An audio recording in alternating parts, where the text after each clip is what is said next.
So, maybe you're thinking about making some big changes or setting some ambitious goals for yourself. Maybe you want to lose 20 pounds or read through the Bible. Maybe you want to run a marathon or repair a broken relationship.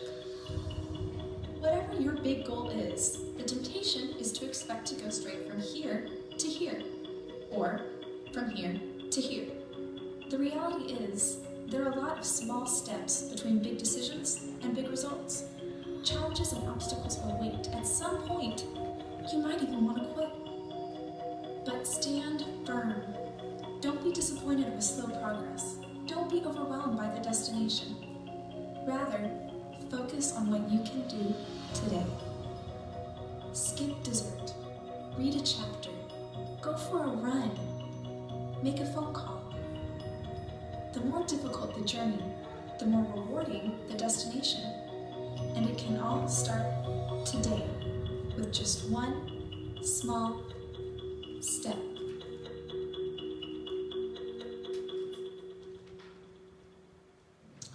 Happy Sabbath, everyone. Good to see all of you guys. This week, I was looking through social media, and I found this, and maybe some of you guys have participated or have seen this as well. Can you lower the mic more? All right.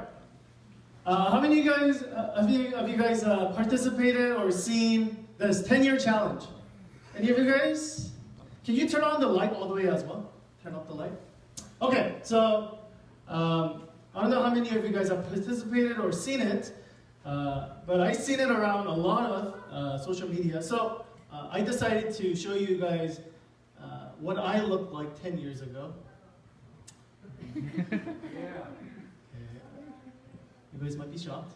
Okay, so this was me 10 years ago. Okay.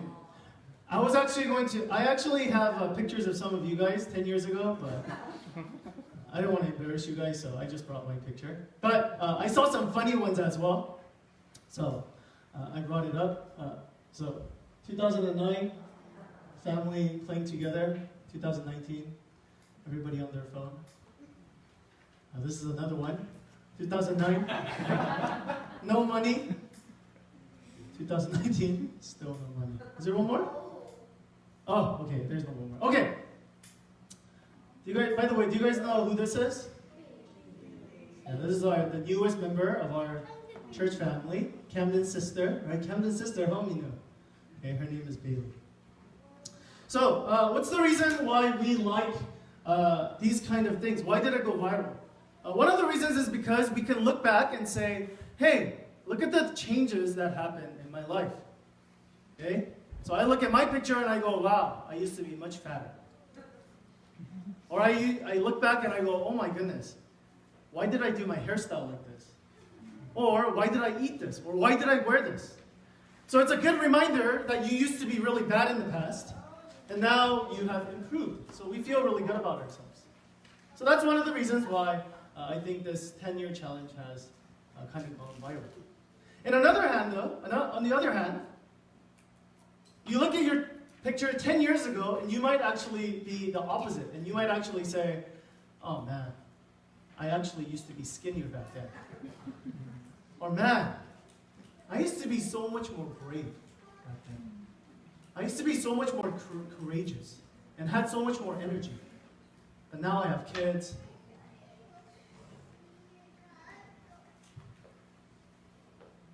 Ten-year challenge.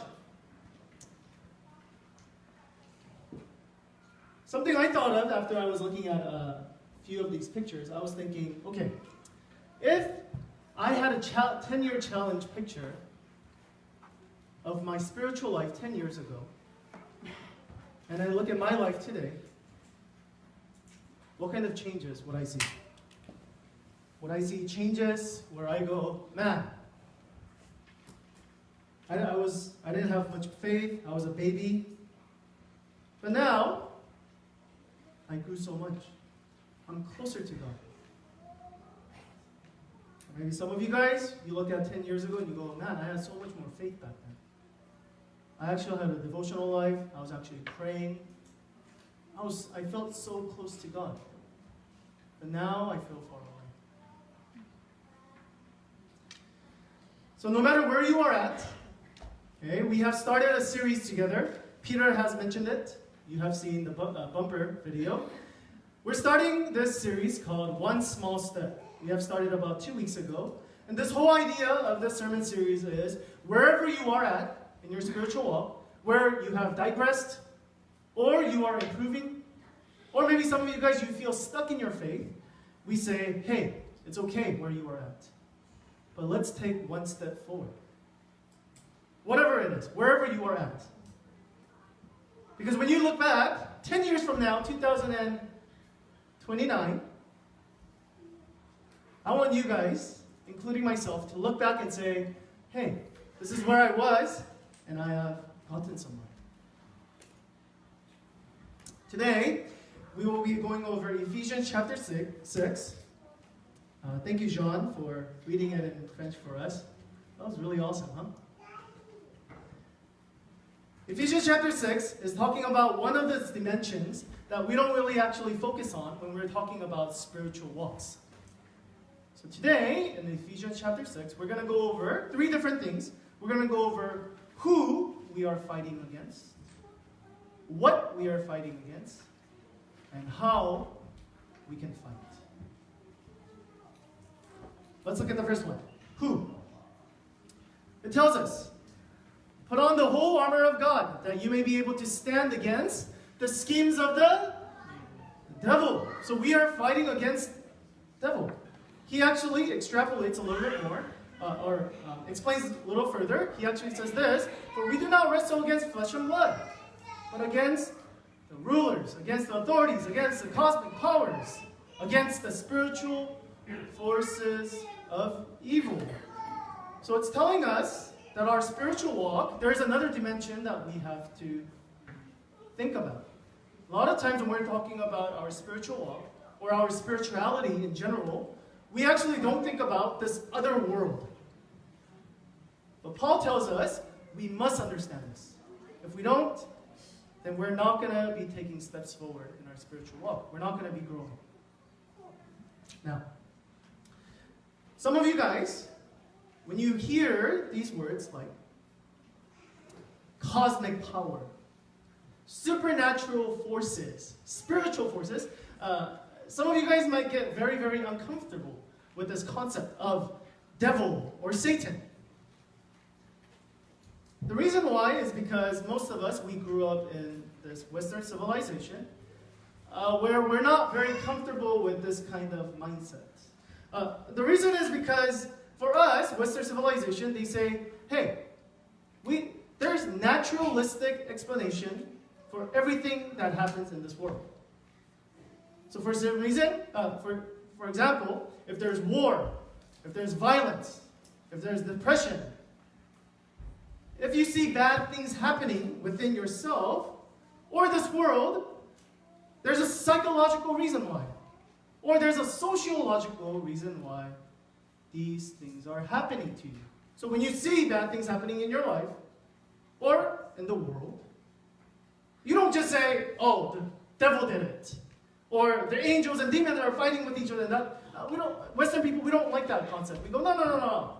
There's a psychological reason. There's a naturalistic reason for all of these things. But the problem with this is that it's starting to wear thin. These just naturalistic, simplistic ideas are actually wearing thin. What do I mean by that? Andrew, this person right here, on your left, right, that's President Obama, and the person who's shaking his head, his name is Andrew de Blanco. Okay, he's one of those intellectual people. He's at Columbia University, and he wrote a book called Death of Satan. And this is what he says. And by the way, he's going to sound kind of religious, but he says it very clear from the beginning of the book. He says, I am not a religious person. I am a skeptic liberal. But this is what he says. He says, a gulf has opened up in our culture between the visibility of evil and the intellectual resources available for coping with it. A repertoire of evil has never been richer. Yet, never have our responses been so weak. What is he saying? He's basically saying this. He's saying, we have come to a point in our life, in our culture, in our society, where we say, oh, supernatural stuff? No. We can find naturalistic explanation for everything. So instead of using even the word evil, because, it means, the word evil means there's some moral value to it, moral objectivity, but we say, no. Everything is subjective, there is no good and evil. What are you talking about? So even when we see people now, we don't actually say, oh, this is an evil person. That's highly, highly offensive to us. But we use medical terminology, like you have disorder, right? You have some kind of social problems that you just need to see a psychologist for. And so what he's saying is, the problem is there's so much evil that just psychology alone, just sociology alone, it's not explaining everything. There's a gulf between our explanation and reality. It's not enough. DeBlanco, he quotes from a book, and some of you guys might have read the book or watched the movie, Silence of the Lamb. Have you guys, any of you guys? Some older people, you guys have probably watched it. This person, his name is Officer Sterling. By the way, I've never watched the movie because it's too scary. I don't like scary movies. But he meets the serial killer, Hannibal Lecter.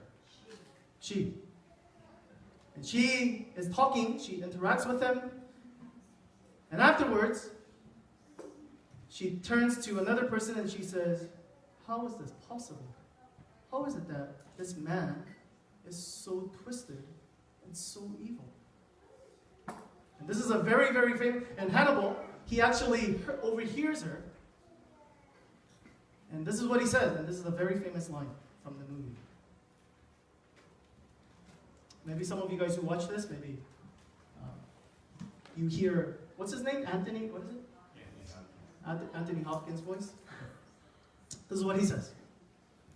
He says, Officer Sterling, nothing happened to you. I happened.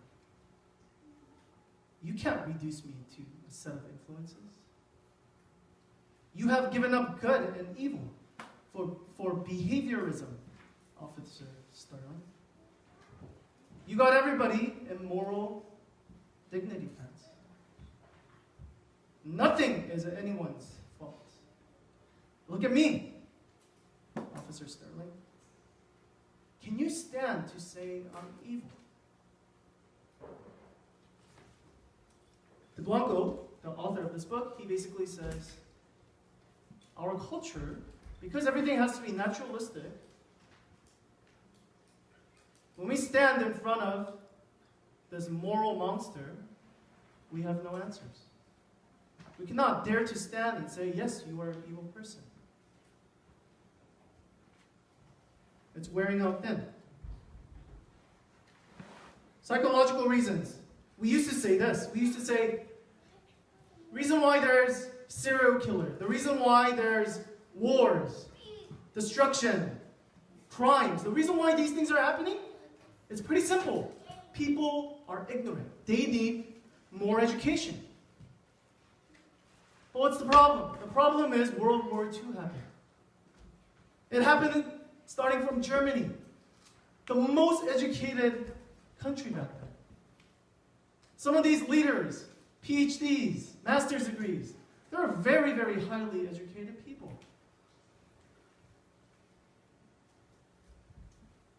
Karl Marx came. He says, no, it's not an educational problem. It's a sociological problem. It's our economy. It's how we set up everything. You see, capitalists, the rich people, they have all the power. We need to give the power to the poor. The proletariats.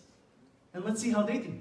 You see, if we give power to the poor, then there won't be any crime and cruelty and all these bad things happening. But what happened? We gave power to the poor, and they were just as oppressive and just as cruel. So again, De Blanco, his whole argument is, we have tried to get rid of this idea of evil, but it's not working. Sociology is not working. Psychological reasons, it's not enough. It's wearing out thin. Now, the Bible doesn't have, by the way, this is Karl Marx, but the Bible doesn't have this problem. Okay? Because the Bible tells us very, very clearly the reason why you see evil in this world is because two sets of creatures, angels and humans, with free will, they have decided to defect and betray God and brought evil into this world.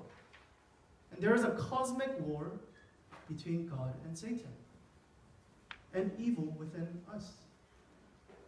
Now, that doesn't mean, yes, and this is very, very important, because you don't want to go one extreme to the other. We're not saying that there's no psychological reasons why people behave the way they do. Absolutely. It doesn't mean that the way our society is built up, it doesn't affect, it absolutely does. But these things, sociological or psychological reasons, only aggravate or accentuate or shape the evil within us, or brings out the evil within us. But our real big problem with us, the Bible tells us, is that there is evil within us. It's not psychological reasons or it's not sociological reasons that creates evil, but it only aggravates it. So who do we fight against? The Bible says it's just not our own battle. It's not against society. It's not against psychology. But there is a battle for our souls, for our hearts, in the spiritual realm. And so we need to be careful of who we're dealing with. So that's what he says. He says, who are we dealing with? We're dealing with spiritual forces, the Bible says. He continues on. What are we fighting against? He says, the schemes of the devil. Now, the word schemes, and actually, you guys might be familiar with this word. The word schemes in Greek is actually methodia. What does that sound like? The word method. Yes. Okay? So, one of the things that Paul talks about is, listen, Satan is not stupid. He has schemes. He has strategies. He has different kind of methods to try to get at you. And today, we're going to see what kind of methods Satan attacks us with. First one, devil. Do you guys know the Greek word actually for devil? There's actually two words, but the word he uses here is actually the one that you guys are familiar with, which is diablos. Okay? So actually, he uses the word diablos in actually a verb form. So what actually the word devil actually means is to lie or to slander. Okay, slander. So it means, what we have to understand is, what we normally think of someone who's demon-possessed or influenced by the devil is like someone like whose head is like turning 180 and like vomiting and like turning green. That's how we normally think of demon possession. But what we have to actually understand is what devil does so well is he puts lies into our hearts. So one author actually says this. He says, when Satan tempts us, he doesn't leave fang marks, but he leaves lies in our hearts. So let's go together and see what are the two different types of lies that Satan attacks us with. I'm going to give you two different categories. The first one, I'll call it temptations. And the second category, I'll call it accusations. All of us, we're probably tempted, either temptation or accusation. This is how Satan is attacking us. Now, let's start. I'll give you explanation of both of these first, and I'll give you examples of these as well. The first one, temptations. What it does is, Satan gets you to have a high view of yourself, so that you do things that you shouldn't. So it inflates you and deflates God.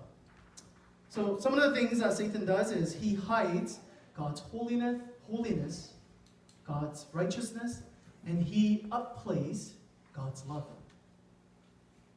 So I'll give you some examples a little bit later. Accusations is the opposite. It gets you to have a low view of yourself. It deflates your ego. Satan hides God's love from you. And he plays up God's holiness and his righteousness. Both of these, it's going to be destructive for your spiritual walk. Let me give you guys some examples, because both of these are lies. And maybe some of you guys could resonate with some of this. By the way, this comes from the book written a long time ago, Thomas Brooke, Precious Remedies Against Satan's Device. He wrote about like 50 of them. I selected a couple of them. Temptations. Again, temptations, high view of yourself, low view of God. Well, both of these, low view of God. Satan just hides some aspects of God. The first one, bait and hides the hook. So he shows you the bait and hides the hook. What does this mean? This means Satan shows you the short-term pleasures. Because if you do this, you're going to feel really, really good. You're really stressed. This is going to make you feel better. And it hides the long-term consequence of what's going to happen to you. Second one, what he does is he tries to have you rationalize sin as a virtue. So for example will be, I'm not greedy. I'm just thrifty. Or you say things like, I'm actually not really nosy. I'm just concerned for people. I'm not an alcoholic. I'm just social.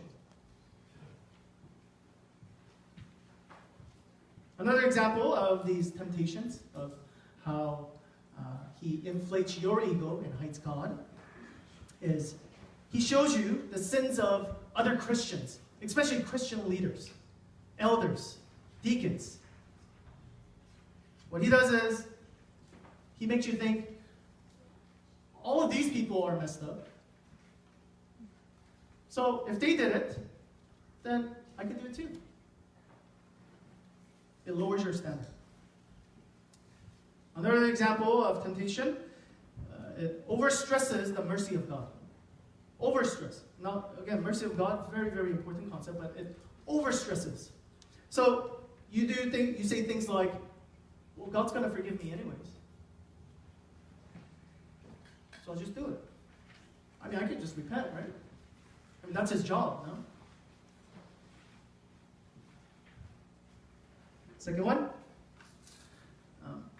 Satan makes people bitter over suffering. So, for example, you say things like this. You say, I suffer, so I deserve this. Look at the things I've done. Look at how much I'm doing for the family. I deserve to be pampered. I deserve some love. I'm not getting it from my family. The author actually talks about how this is why people cheat. They say, look at the things I'm doing for my family members, and they're not giving me love. Two more examples. Temptation. Seeing bad people having great lives. So you look at that and you go, I mean, they don't believe in God. They're doing wonderful. My life, I believe in God, and it sucks. So, might as well do it. Playing by the rules, it's not paying off. Last example, compare one part of your life to another.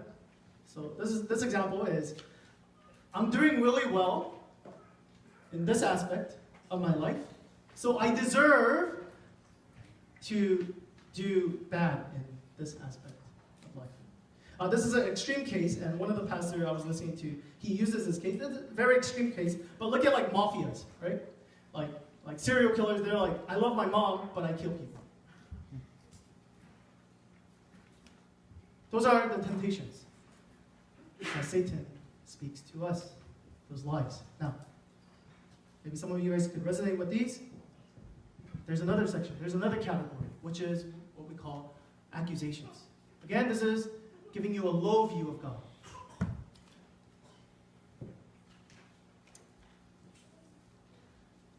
So what you do, Satan says, look at yourself only. Don't look at the Savior.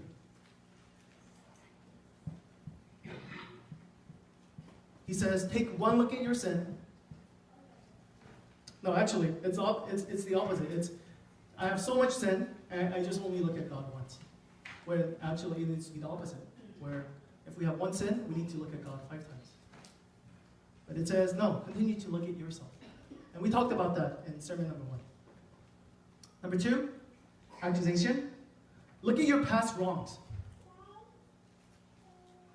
Okay, look at all the things that you have done. Do you deserve the love of God? No, absolutely not. So Satan makes you focus on your past wrongs. Another example, another lie is, I did something wrong. This is a punishment from God. This is why these bad things are happening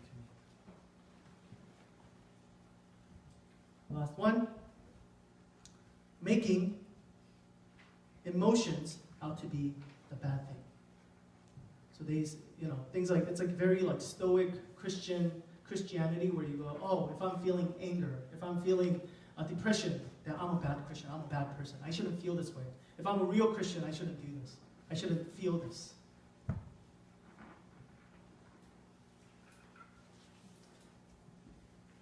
These are the examples of either how the devil, he inflates your ego or deflates your ego. He uplifts one aspect of God, which could be wrath, and he plays down the other. Or, on the other hand, he inflates the love of God and deflates the judgment of God. And both of these, Satan says, excellent. When you continue to hear these lies, you get down on yourself or you get overinflated with yourself, you start trivializing sin, Satan says, excellent. Continue to come to church. Continue to read your Bibles. Continue to pray, no problem. As long as you have a faulty view, as long as I can leave lies. Once you start recognizing the voices that's going in your mind, the lies that you have in your heart, then it makes sense. Oh, these are the things that Satan is saying. So this is what we're fighting. This is who we're fighting, the devil. And this is what he is doing to us. Now, how do we fight? It tells us, put on the whole armor of God. It actually tells us in verse 10, stand firm, be strong. How? Put on the whole armor of God. And maybe some of you guys who read this, he goes on, talks about the belt, helmet, shield, all of these different things. And in 2 weeks, we'll talk about, today we're talking more about the defensive side, how do we defend ourselves against Satan.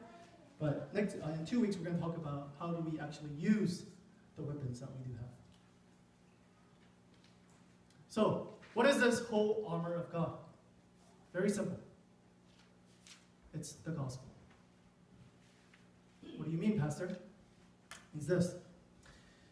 Satan, as we talked about, He either gives you temptation or accusation. Okay? So basically, it's an overblown sense of God's holiness and minimizes God's love. We talked about this. So what happens? You start hating yourself. You start thinking, I'm never good enough. God will never love me. God will never forgive me. Look at the stuff I did. Look at the stuff I'm continuing to do. What happens, or in another sense, he overblown the sense of God's love and minimizes the sense of God's holiness. Then you start thinking, cool, God loves me, I'll do whatever the heck I want. And again, both of these, it's not going to work. You're not going to go forward in your spiritual walk. If anything, this is what's going to drain you. This is what's going to stop you from growing. But the gospel, why is this important? Because the gospel tells us that you're absolutely correct when you say that you're not good enough. You're absolutely correct that the things that you have done, you cannot atone for. The current situation that you are in is a desperate one. So if some of you guys feel that way, the gospel says you are absolutely correct. And yet, the Bible also affirms this is why you need Jesus. This is why he's coming down to die for you. Because you're not good enough. Because you can't do it. So this is great news for you guys who are under the lies of Satan's accusations. Not feeling like you're ever good enough. This is great news. Why? Because you can't do it. You're exactly right on that. But stop staying with yourself, but look to God. He's saying, this is how much I love you. This is how much I'm willing to do for you. On the other hand, he looks at the people who have an overinflated self and temptations and say, I can do whatever I want. God doesn't really care about this. He's not offended when I sin. You look at the cross, and Jesus says, forgive them, for they do not know what they do. You cannot look at the cross and just continue to sin. Why? Because someone is saying, I'm dying for you. How can you trivialize? How can you make sin small?